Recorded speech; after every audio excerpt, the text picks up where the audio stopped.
bom dia a todos os irmãos. Deus abençoe a sua vida grandemente. Atos capítulo 5, verso 42 nos diz assim: E todos os dias, no templo e de casa em casa, não cessavam de ensinar e de pregar Jesus Cristo. Quanto privilégio nos foi dado, o de ensinar as pessoas a respeito de Jesus. Tal ensino inclui sua vida, sim. Ele de fato viveu entre os homens, o Deus encarnado. Inclui também seus ensinos, seus valores, mas também sua morte, bem como sua ressurreição. Esse conjunto todo fazia parte do ensino dos discípulos. Era algo que fazia onde quer que estivessem reunidos. Poderia ser no templo, nas reuniões em casa, pelas ruas da cidade ou até mesmo à beira de um rio. Qualquer lugar era propício para que esse ensino acontecesse e qualquer pessoa era o público. E foi assim que os primeiros discípulos fizeram do ensino um método eficaz na proclamação do Evangelho, estabelecendo dessa forma igrejas fortes, bem fundamentadas na pessoa e nos ensinos de Jesus. Louvado seja o Senhor. Irmãos, havia um prazer imenso que deveria haver nos nossos corações. Havia um desejo ansioso de receber essa palavra, ou mesmo que as pessoas não tivessem recebido antes, nunca ouvido falar, quando eles começavam a ministrar, eles tinham a ajuda, a colaboração do Espírito Santo na ministração do Evangelho. O ensino era algo poderoso, não eram meras palavras, eram palavras repetidas pelos discípulos, as quais foram ensinadas pelo Senhor Jesus Cristo, e o Espírito Santo acompanhava tudo isso, manifestando sinais, maravilhas, curas, prodígios. E o mais importante, dentro do coração de cada um dessas pessoas que recebiam a palavra, o Espírito Santo ardia, porque ele acrescentava aqueles que iam se convertendo. Eu vejo sim que há uma diferença muito grande entre o que os discípulos faziam e o que nós fazemos hoje. Como eu disse na oração, nós precisamos nos entregar a Deus até que nada mais importe. Os discípulos eram tão entregues ao Senhor, eles tinham tanto compromisso com Deus, que esse compromisso era uma via de mão dupla. É claro, o Senhor muito mais fiel do que eles. Mas como havia essa opção de entrega total a fazer a obra do Senhor, o Senhor cooperava com eles. Eu quero dizer para os irmãos, e nós estamos falando essa semana sobre o ensino, né? Sobre ser professor ou professora das coisas espirituais. Todas as vezes que você fala de Cristo e a sua vida é completamente voltada para as coisas do Senhor, há poder dentro das suas palavras. Não é alguém que vem, fala um pouco de Cristo, depois volta para a sua vida e esquece-se do Senhor. É algo que é constante.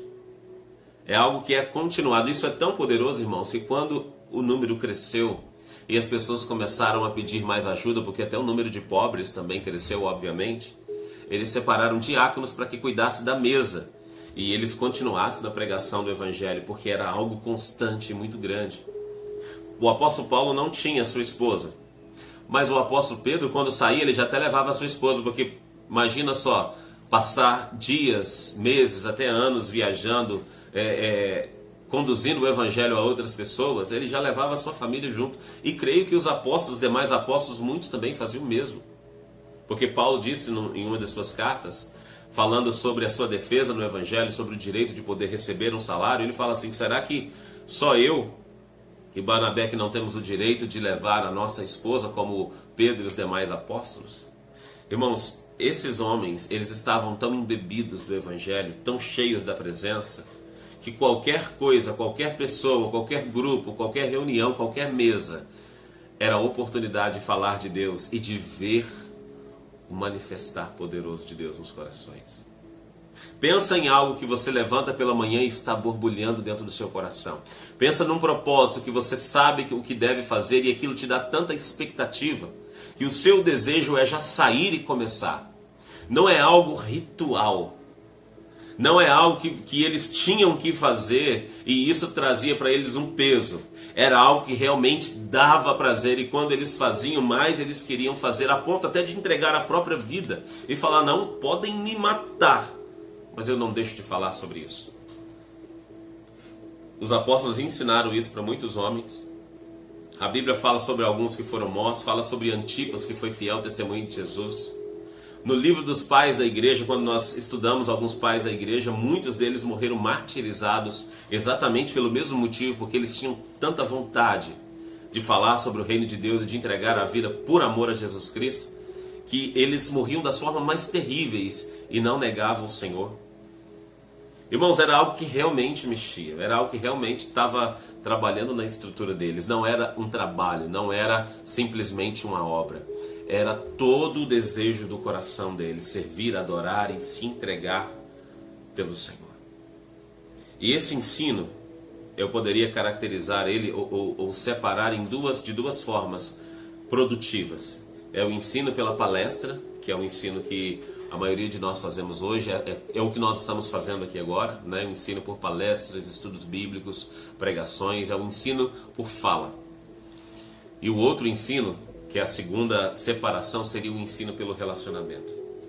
Quando os apóstolos saíam e se envolviam na cidade com as pessoas, eles faziam as duas coisas. Mas o que mais arrasta as pessoas é esse ensino por relacionamento.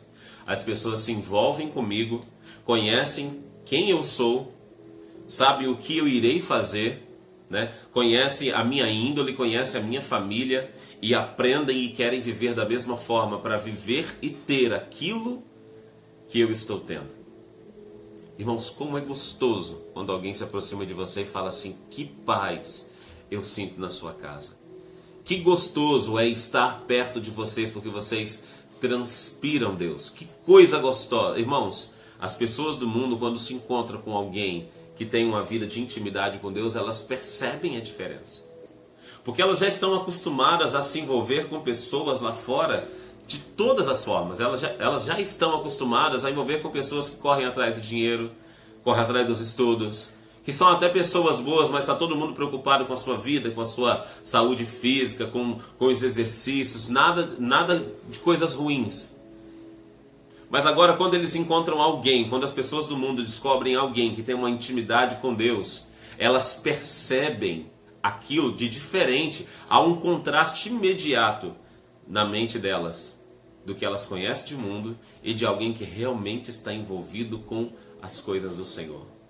Porque há uma paz, há uma presença de Deus. E como é gostoso, queridos, ouvir isso da boca das pessoas. Quanto mais nós nos envolvemos com o Senhor, mais de Deus nós temos. E nós precisamos esperar a sobrenaturalidade da palavra do Senhor. Tem muitos de nós que já olhamos para a Bíblia e pensamos: muito disso aqui foi perdido com os apóstolos. Quando morreu o último dos apóstolos, já não acontece mais sinais e maravilhas e curas e libertação. O Espírito Santo já não envolve. Irmãos, isso é tudo balela. O Espírito Santo continua agindo, queimando no coração das pessoas, tocando, ministrando, curando, libertando, trazendo alegria em servi-lo. Há uma alegria, há uma paz que excede o entendimento ainda ardendo no coração das pessoas, por causa do manifestar poderoso do Espírito Santo. E eu preciso crer nisso para que isso aconteça na minha vida. Eu preciso buscar ao Senhor de todo o meu coração para que isso se manifeste na minha vida. Eu quero mais de Deus. Eu quero sentir prazer em ler a palavra, eu quero sentir prazer em orar, em buscar, em clamar ao meu Senhor. Eu quero que essa expectativa, essa fé, atraia a presença de Deus sobre a minha vida e que isso me faça buscar mais, conhecer mais, me envolver mais. Quando os apóstolos chegavam em um local ou outro, as pessoas não esperavam simplesmente um novo evangelho, porque só isso não mexeria nas estruturas das pessoas. E quando eu digo os apóstolos, eu vou muito além, eu digo também os demais servos. Eu diria também Estevão, que era um diácono. Eu diria Filipe, que foi para Samaria e pregou e fez grandes proezas lá. Eu diria o apóstolo Paulo, Barnabé e muitos outros que vieram depois. Pessoas que eram esperadas por causa da fama que eles tinham de pregadores do evangelho, de anunciadores da palavra e do manifestar de Deus que acompanhava essas pessoas. Então, quando eles sabiam, está chegando a Éfeso, está chegando em Tiatira, está chegando em uma dessas cidades antigas, as pessoas não esperavam só que vai chegar alguém para trazer um ensino novo. Eles estavam esperando alguém que manifestavam a presença e a glória do Senhor. Por isso, as pessoas enchiam os locais quando sabia que o apóstolo Paulo estava chegando. Quando sabia que outros desses homens estavam aparecendo, porque não eram meras palavras, havia poder por trás de tudo aquilo.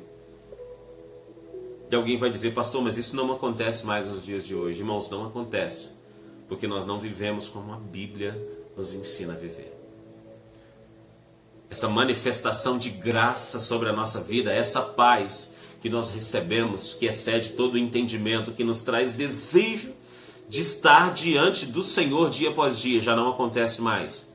Porque nós lemos a Bíblia, mas não cremos que isso vai acontecer junto conosco. E a Bíblia diz que sem fé é impossível agradar a Deus. Porque aquele que se aproxima de Deus tem que crer que Ele existe e que Ele é galardoador dos que o buscam. Irmãos, a nossa fé e a nossa busca, a nossa esperança no Senhor, elas não podem desvanecer, elas não podem se esfriar. Nós precisamos estar voltados para a palavra, esperando o cumprimento de tudo o que ali está escrito. Louvado seja o nome do Senhor. Quanto mais nós esperamos e confiamos no Senhor, mais da presença dEle nós temos na nossa vida. Tem que ser mudado o ambiente, tem que ser mudado a presença do Senhor na minha vida, no meu lar, no ambiente onde eu trabalho. Tem que ter algo diferente nos servos do Senhor, porque isso mexe nas estruturas dos não convertidos, daqueles que não aceitaram, daqueles que não conhecem. Porque o Evangelho é poder de Deus para a transformação das pessoas. E olha que todos nós falamos, talvez uns se expressam melhor do que outros, mas a diferença não está em quem está falando, está em quem está capacitando quem fala. Quanto mais nós anunciamos e falamos de Deus, o manifestar da glória dele vem sobre a nossa vida. Amém, meus amados? Que Deus possa ministrar essa palavra de uma forma completa e compreensível na vida de cada um dos irmãos, e que o Espírito Santo possa abrir, tirar todo o embaraço, toda dúvida que nós temos, e que o manifestar dele venha sobre nós, e possamos ser usados por ele dia após dia, e que o mundo veja a glória do Senhor nas nossas vidas através das nossas atitudes, das nossas escolhas, do nosso discernimento das coisas espirituais. Deus abençoe a todos em nome de Jesus.